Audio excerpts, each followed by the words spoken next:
Hey guys, so today for First Chapter Fridays, I picked Grenade by Alan Gratz. He is the author of Refugee. He also wrote Prisoner B3087. Yes, 87. Um, so a lot of his books focus on World War II and those types of experiences. So I wanted to share this one with you. It is available on Mac and Via, so you can use it off of there. Also, it will read it out loud to you if you choose. So I wanted to make sure it was one you could access at home if you like it. So Grenade by Alan Gratz. This is a picture of Okinawa in 1945. So it's not present day Okinawa, it is Okinawa as of 1945. And then this is where it is located in Japan. He also highlighted a middle school, a high school, and a castle, some other things, just so you can get a better idea visually of where you are. Notes to be aware of. The book contains terminology that was used during World War II in order to accurately reflect the historical time period. So there may be some terminology that's not appropriate today because it may be deemed disrespectful or offensive. And so he used it in this book to highlight the time period so you to get a better understanding of what was going on. This book does change perspectives. So at the beginning of every chapter, it says the person's name at the beginning. And so in this situation, our first chapter is from the perspective of a Japanese individual. And so his name is Hideki. And so each chapter, it'll change perspective. So you have to keep that in mind when you're reading so that you don't get confused. And so this is Grenade. I'll read the first chapter to you. It's called The End, April 1, 1945. An American bomb landed 100 meters away, Kukrum, and the school building exploded. Hideki Kaneshiro ducked and screamed with all the other boys as they were showered with rocks and splinters. Hideki couldn't believe it. One minute his school was there, and the next it was gone. Worse, the bombs meant that the American battleships had found them. He turned to run. Don't move. Nobody is to move.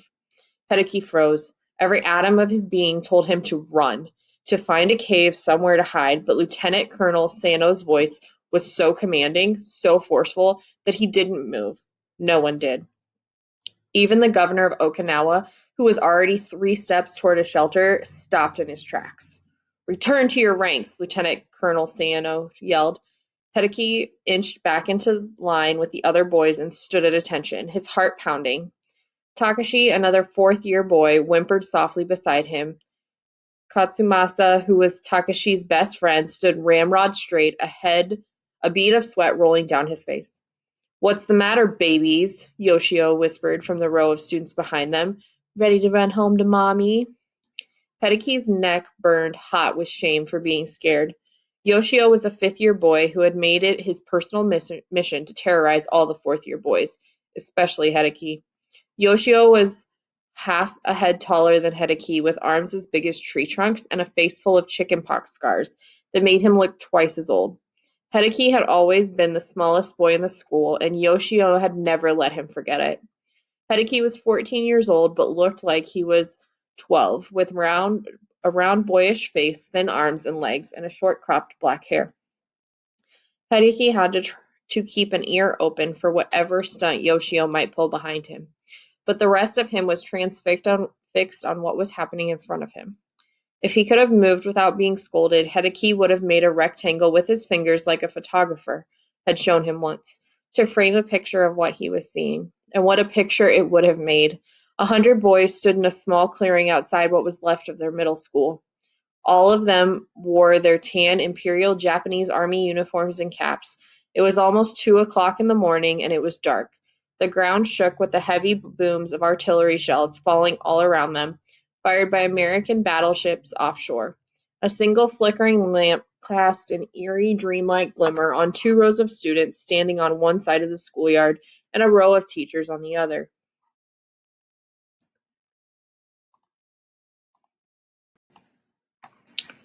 In the middle stood their principal, Norio Kojima, alongside the governor of Okinawa and Lieutenant Colonel Sano of the Imperial Japanese Army. Hideki studied Sano, who stood rigid in his khaki uniform and knee-high leather boots. A sword hung from the lieutenant colonel's belt, and the breast of his jacket was crowned with colorful ribbons. Hideki knew that all the other boys were as spellbound by Sano as he was. Sano was the one they wanted to be. They were gathered here now outside their bomb shelters because tonight Hideki and his classmates were graduating early. The governor of Okinawa and a Japanese lieutenant colonel usually weren't in attendance at graduation, and the ceremony wasn't usually held at 2 o'clock in the morning. But then, it wasn't every day America invaded your island either. Today was the end of everything Hideki had ever known. Later this morning, the enemy will land on Okinawa, Lieutenant Colonel Sano announced in his imposing voice as the bombs continued to fall. American devils whose only purpose is to kill you and your families in the most brutal, merciless ways possible. Hideki shuddered, hoping that Sano and Yoshio wouldn't notice. They will hunt your grandparents down and burn them alive, Sano continued. They will torture your mothers, butcher your brothers and sisters. They will try to trick you too, offer you food and kindness, but the food they carry is poisoned, and the hand that beckons you with friendship hides the one behind their back holding a grenade. Kakroom. Another bomb exploded nearby, destroying a tree that had stood for generations. But no one was going anywhere now. Sano had their attention. Hideki knew that America and Japan had been at war for almost 4 years, fighting each other all over the Pacific in places like the Solomon Islands, the Philippines, and Iwo Jima. Then, a year ago, the Imperial Japanese Army had arrived in force on Okinawa to dig defenses for the inevitable American invasion. Okinawa was a tiny island just 110 kilometers long and 11 kilometers wide. It lay south of the Japanese mainland and had once been an independent kingdom, with its own language and religion. But Japan had annexed Okinawa and made it a province back when Hideki's grandparents were children. And now, because Okinawa belonged to Japan, the American army was coming to attack. From this moment, Sano went on, his voice heavy with importance.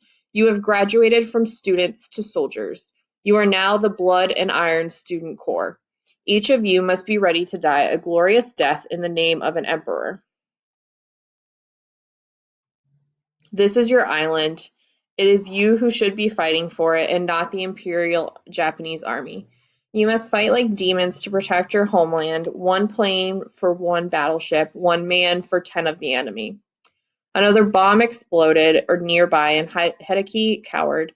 He agreed with Sano, but if this ceremony went on too much longer, he would never get to trade his life for 10 American soldiers. An American battleship would kill him and all the rest of the students with one shot. Fearless as he was, Sano seemed to come to the same conclusion. He nodded, and one of his lieutenants went down the row to put 2 grenades in the hands of each middle schooler. Hideki glanced at Takashi and Katsumasa in disbelief. The IJA was giving them real grenades. Hideki accepted his 2 grenades. Each was cylindrical, like a drinking cup, and weighed about a pound. They were a little bigger than Hideki's hands and looked like pineapple-shaped lanterns painted shiny black. What's this? Yoshio asked, and Hideki turned to look. Yoshio had been given 2 grenades that were very different from Hideki's. Yoshio's grenades were made out of pottery. The American naval blockade has made metal scarce, the lieutenant explained.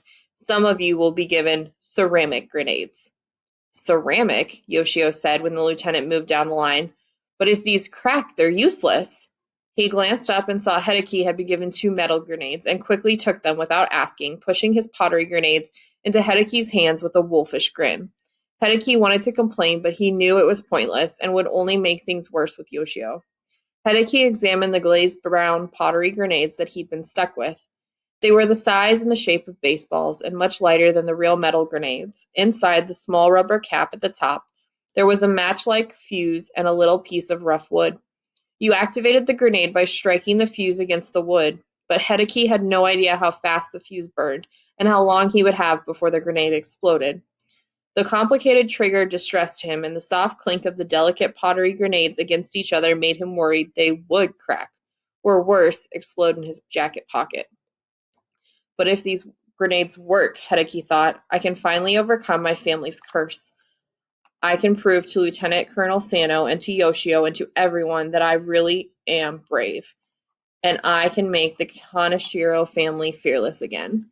One grenade is for the American monsters coming to kill your family, Sano told them, and Hideki looked up. Sano's gaze swept down the row of boys until it stopped on Hideki, like he was talking to him alone. Then, after you have killed as many Americans as you can, Sano added, you are going to use the other grenade to kill yourself. So this is the end of chapter 1 of Grenade. I picked it partially because I really enjoy learning about World War II, also because my dad spent 2 years in Okinawa serving in the Marine Corps. So I thought it would be interesting to see what Okinawa was like when it comes to the perspective of those who were already in Okinawa and also the military perspective. But keep in mind it's 1945, so my dad wasn't there then. He was there in the early 90s. So I hope you enjoy this. Remember, you can check it out on Mac and Via, and I will see you next First Chapter Fridays. Bye, guys.